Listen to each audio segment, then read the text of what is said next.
আসসালামু আলাইকুম। আজকে আনারগুলোকে গোসল করিয়ে দেব। তো এইভাবে আপনারা আনারগুলোকে গোসল করে দিতে পারেন। তো বর্ষার সিজন চলে আসছে। বর্ষার সিজনে আনারে বেশি ছত্রাক অ্যাটাক হয়। এই যে দেখেন, আনারগুলোকে এইভাবে আপনারা গোসল করে দিতে পারেন। তো এইখানে আছে ম্যানসার, এতে আছে কার্বনডাজিম প্লাস ম্যানকোজেব বিদ্যমান। এটা ভালো উপকারী হবে গাছের জন্য। ছত্রাক লাগার চান্স একবারেই কম। তো একবার ভারী বৃষ্টি হলে গ্রুপ চেঞ্জ করতে হবে, গ্রুপ চেঞ্জ করে দেবো তখন।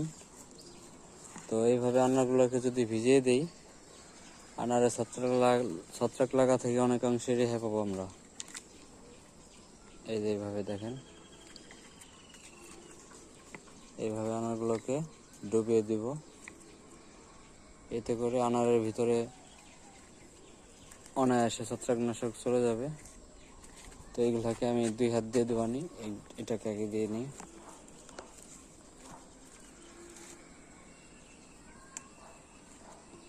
তো এইভাবে আপনারা আনার গাছের পরিচর্যা এখন নিতে পারেন। বৃষ্টি আসছে, যেহেতু বৃষ্টির সিজন। তো এখন আনার এইভাবে যত্ন নিলে আনারগুলোকে টিকানো যাবে। এই যে দেখেন, একবার চুবিয়ে দিলাম। তো এই ছিল আজকের ভিডিও।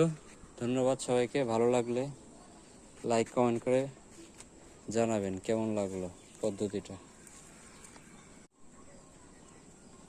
আসসালামু আলাইকুম। আজকে আনারগুলোকে গোসল করিয়ে দেব। তো এইভাবে আপনারা আনারগুলোকে গোসল করে দিতে পারেন।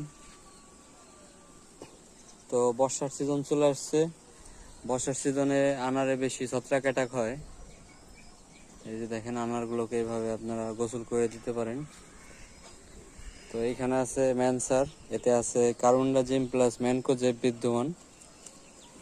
এটা ভালো উপকারী হবে গাছের জন্য। ছত্রাক লাগার চান্স একবারেই কম। তো একবার ভারী বৃষ্টি হলে গ্রুপ চেঞ্জ করতে হবে, গ্রুপ চেঞ্জ করে দেবো তখন।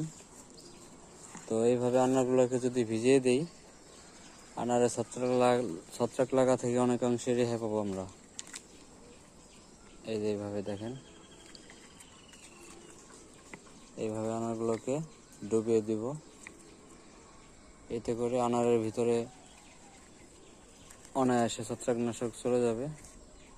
তো এইগুলাকে আমি 2 হাত দিয়ে দেবানি, এটাকে আগে দিয়ে নিই।